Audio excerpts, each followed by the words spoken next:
A los 54 años, Alejandro Fernández no es únicamente una figura musical. Es un símbolo cultural que ha cargado durante décadas con un doble peso histórico: el de su propio éxito y el de pertenecer a una de las dinastías artísticas más influyentes de México. Su vida ha sido observada, celebrada, cuestionada y, a la vez, protegida bajo una coraza mediática que pocas figuras logran sostener durante tanto tiempo. Desde joven, el hijo de Vicente Fernández quedó marcado por una etiqueta que funciona tanto como legado como presión: el heredero. Su voz, su postura escénica, su imagen pública e incluso sus elecciones personales siempre se leyeron en comparación con la figura de su padre. Aplaudido por unos como sucesor natural del charro más icónico del siglo XX, criticado por otros por acercarse al pop, y deseado por una industria que lo convirtió en marca, Alejandro aprendió desde temprano a callar más de lo que mostraba. Su carrera debutó oficialmente en 1992, pero desde antes ya era observado como alguien destinado a no pasar desapercibido. En los 90 y los 2000, alternó entre lo ranchero, lo baladístico y lo comercial, logrando algo que pocos artistas mexicanos consiguieron: trascender generaciones sin perder identidad nacional. Mientras su fama crecía, su vida personal se convertía en tema de interés, especulación y lectura pública, aunque él optara por un silencio selectivo. Sus relaciones sentimentales, sus amistades, sus hábitos, su estilo de vida y, por supuesto, su vínculo familiar siempre fueron objeto de conversación. Pero no fue su exposición lo que marcó su figura, sino su capacidad para controlar lo que dejaba ver. Alejandro navegó los medios con la destreza de quien entiende que el misterio preserva más que la confesión. A lo largo de las décadas, el público creyó saberlo todo sobre él: sus romances, sus excesos, sus decisiones, sus vínculos fraternales. Pero siempre hubo algo fuera de foco: lo que él realmente pensaba, lo que callaba por estrategia o por temor al juicio, lo que prefería dejar en las sombras, incluso cuando su nombre aparecía en titulares. La imagen del hombre que no confiesa, Alejandro Fernández, ha sido retratado de muchas formas: el cantante apasionado, el hijo de un monumento nacional, el galán inalcanzable, el padre presente pero discreto, el intérprete que combina tequila, elegancia y melancolía, pero nunca fue el que habla demasiado. Evitó dar declaraciones contundentes sobre su vida privada, rehuía explicaciones y prefería responder con ironía o evasivas cuando los periodistas buscaban titulares. Incluso en momentos de escándalo, fotografías, rupturas, rumores, transformaciones físicas, polémicas familiares, mantuvo una distancia emocional que desconcertaba a quienes esperaban una confesión abierta. Esa distancia voluntaria creó un efecto paradójico: cuanto menos decía, más se especulaba. Y cuanto más se especulaba, más se consolidaba el mito. A lo largo de los años, medios, fanáticos y círculos cercanos alimentaron sospechas, certezas a medias y versiones fragmentadas sobre aspectos íntimos de su vida: su estado emocional real, su identidad afectiva más allá de las parejas visibles, sus relaciones familiares profundas, sus hábitos, su libertad personal, sus lealtades y sus miedos, sus batallas internas, más allá del escenario. Alejandro no se molestaba en negarlas ni en confirmarlas. Aprendió a habitar la ambigüedad como un escudo. Esa capacidad le permitió sobrevivir a una época mediática que devoraba vidas privadas para hacerlas espectáculo. Pero toda figura que calla, en algún punto, termina siendo objeto de una expectativa mayor. ¿Alguna vez dirá lo que todos sospechan? ¿Hay algo que esconde por orgullo, por defensa o por agotamiento? ¿Hay una verdad incómoda, íntima o simplemente profunda que nunca verbalizó? Hasta hace poco, la respuesta parecía ser que no hablaría jamás.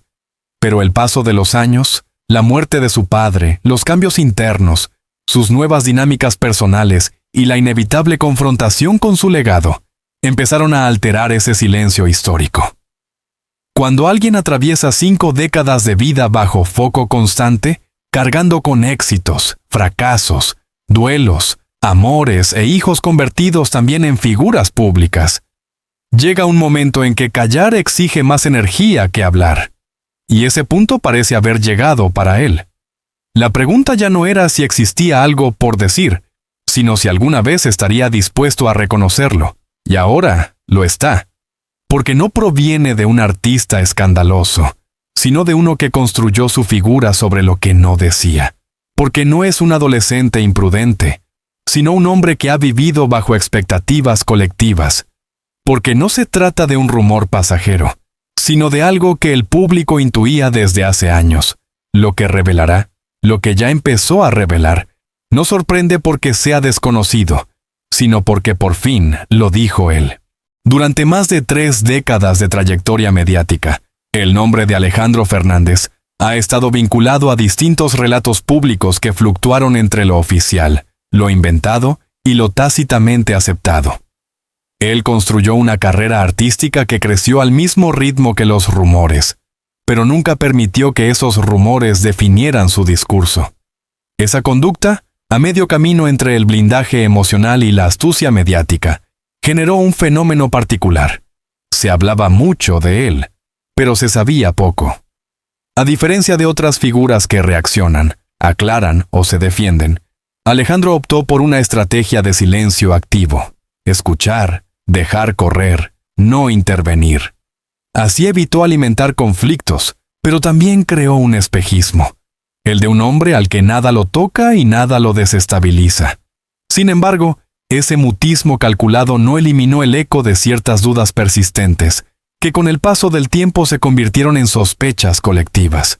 Entre ellas, algunas que marcaron su narrativa personal y que, durante años, flotaron sin confirmación. Las relaciones sentimentales de Alejandro, con mujeres conocidas, figuras del medio o parejas fuera del espectáculo, fueron tema constante, pero él jamás las colocó como eje de su identidad pública. Cuando se le vinculaba con alguien, respondía con evasivas, ironía o silencio. Cuando se distanciaba no daba explicaciones. Esa actitud generó una dualidad. Para quienes lo admiraban, era parte de su encanto reservado. Para la prensa sensacionalista, era combustible para especular sobre lo que no se veía. Para su entorno más íntimo, era una manera deliberada de preservar algo que sabía que siempre estaría bajo lupa. Pero había algo más profundo que los romances: su forma de vincularse emocionalmente.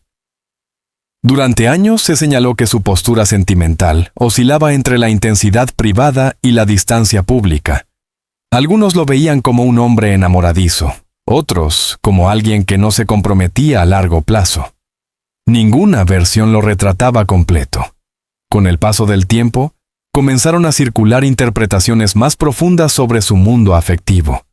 No se trataba solo de parejas visibles, sino de lo que él prefería no revelar.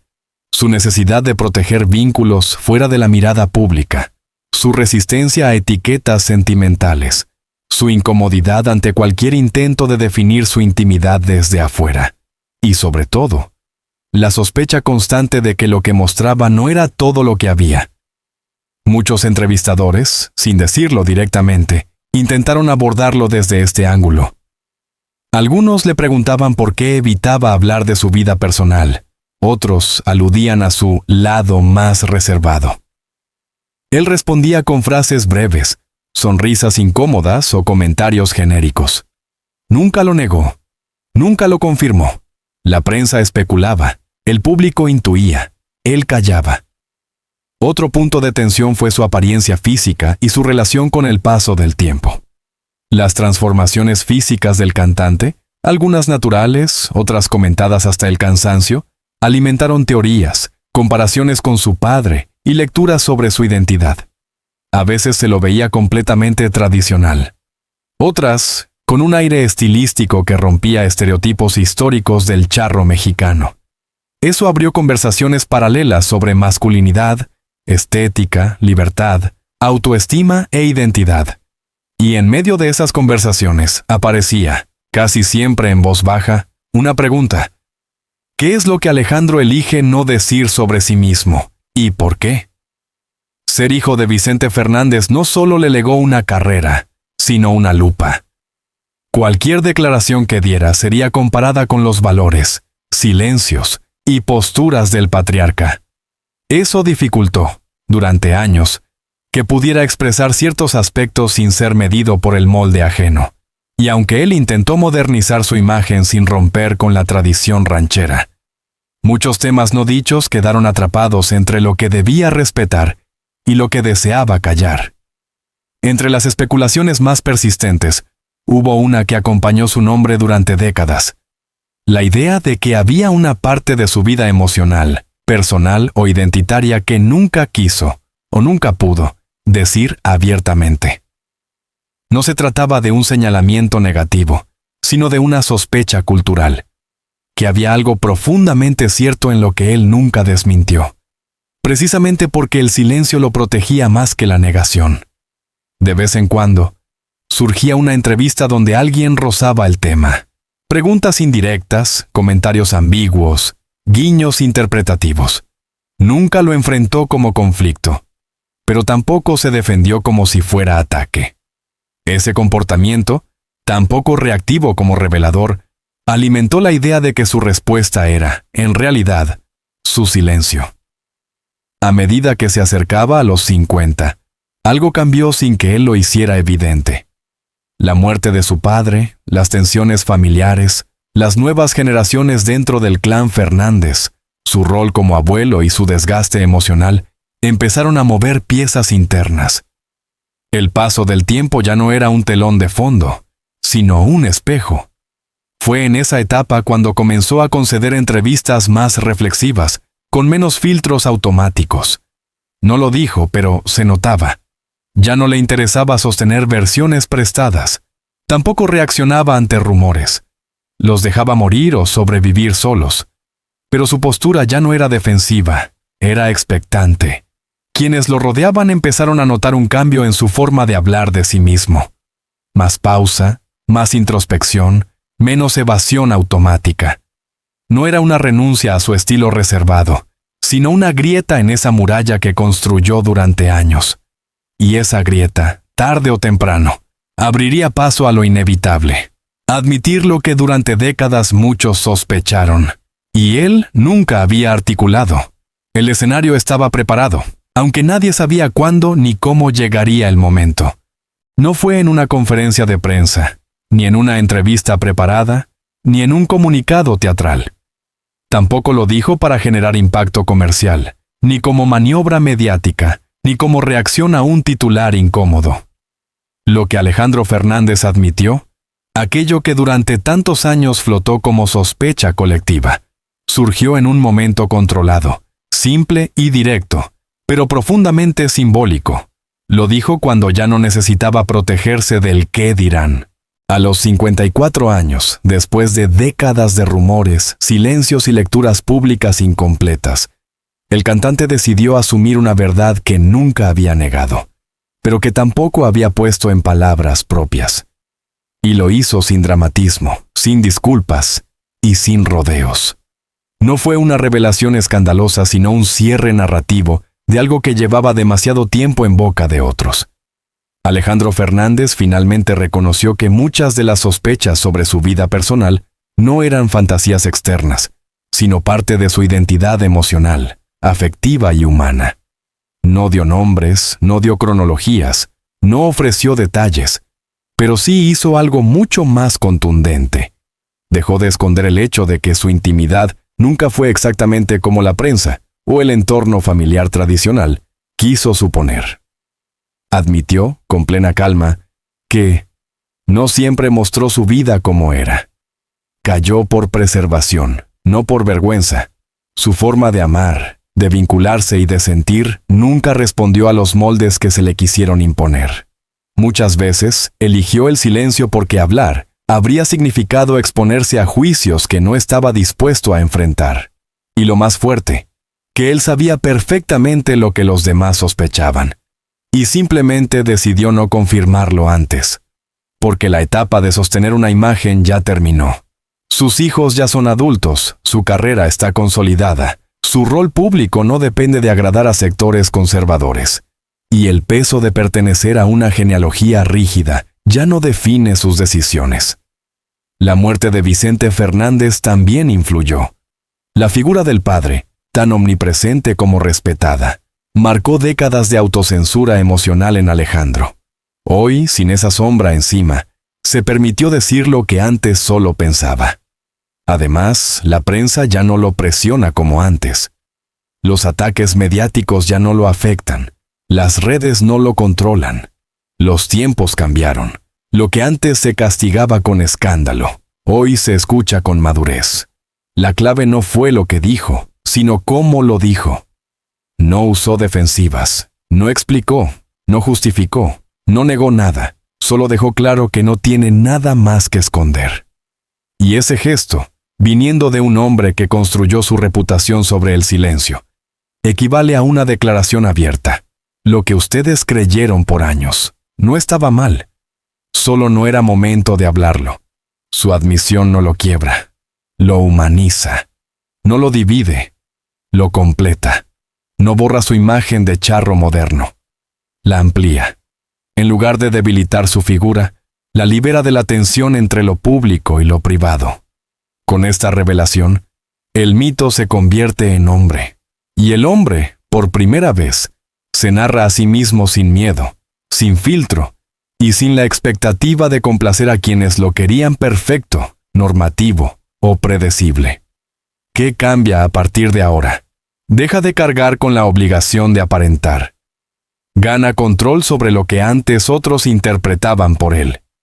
Abre la puerta a una etapa artística distinta, más honesta y menos coreografiada. Ya no responde desde el personaje, sino desde la persona. Y lo más interesante, su confesión no busca convencer a nadie. No dice, ahora me aceptan, ni así soy desde siempre. Solo reconoce lo que se sabía entre líneas, que nunca fue lo que los demás quisieron que fuera, sino lo que nunca se atrevió a mostrar. La admisión de Alejandro Fernández no se entiende como un acto explosivo, sino como un acto tardío de coherencia. No habló para impactar, sino para dejar de callar. No respondió a un escándalo, sino a una deuda con su propia identidad. Y aunque no reveló detalles, lo que concedió fue lo más difícil: reconocer que el personaje y el hombre no siempre coincidieron. Lo que sorprende no es lo que dijo, sino que lo haya dicho él, por fin, y no los medios, los rumores, o sus detractores. Durante años permitió que otros llenaran los vacíos. Ahora decidió ocupar ese espacio con su propia voz. Ser hijo de Vicente Fernández fue, al mismo tiempo, un privilegio y una condena silenciosa. Crecer en un entorno donde la masculinidad debía sostenerse con rigidez, donde la apariencia pública era ley, y donde la intimidad se negociaba puertas adentro, significó retrasar decisiones personales. Callar fue una forma de sobrevivir. Pero a los 54 años, con una carrera consolidada, con sus hijos ya adultos y con el duelo por su padre atravesado, se permitió dejar de actuar para empezar a hablar. No lo hizo desde el desafío, sino desde la paz. No desafía su legado, lo reinterpreta. El público, la prensa y su entorno llevaban años preguntándose qué había detrás de sus gestos, su postura emocional, su forma de eludir definiciones. Él nunca lo negó, pero nunca lo afirmó. Ahora que lo reconoce, aunque sin titulares explícitos, el mensaje es claro. Lo que ustedes sospechaban tenía fundamento. Y guardé silencio porque era mi forma de resistir. Eso no lo vuelve vulnerable ni polémico. Lo vuelve humano. Su nueva narrativa, lo más poderoso, no es lo que reveló, sino lo que dejó de temer. Ya no busca encajar en estándares ajenos. Ya no responde a la expectativa heredada. Ya no se esconde detrás del apellido ni del personaje. Ya no habla desde la obligación, sino desde la elección. La diferencia es sustancial. Ahora habla para existir, no para explicar. Su carrera no se derrumba. Su público no se aleja. Su historia no se mancha. Al contrario, esta admisión abre una etapa donde la autenticidad pesa más que la pose, donde cantar no reemplaza hablar, donde el hombre ya no se esconde detrás del artista. Lo que dijo no cambia lo que la gente escuchó durante décadas, pero sí cambia desde donde lo escucharán ahora. Ya no desde el mito, sino desde la verdad. Lo que antes se interpretaba como hermetismo, ahora puede entenderse como protección. Lo que parecía arrogancia quizá era miedo. Lo que se creía frialdad, tal vez fue estrategia emocional. Su adultez pública estuvo llena de silencios. Su madurez empezó cuando dejó de necesitarlos. Y si algo dejó claro esta vez, es que ya no quiere que otros hablen por él. ¿Crees que Alejandro Fernández hizo bien en esperar hasta este momento de su vida para admitir lo que muchos intuían? ¿O el silencio prolongado alimentó más juicios que protección? ¿La verdad personal debe compartirse cuando uno está listo? ¿O cuando el mundo lo exige?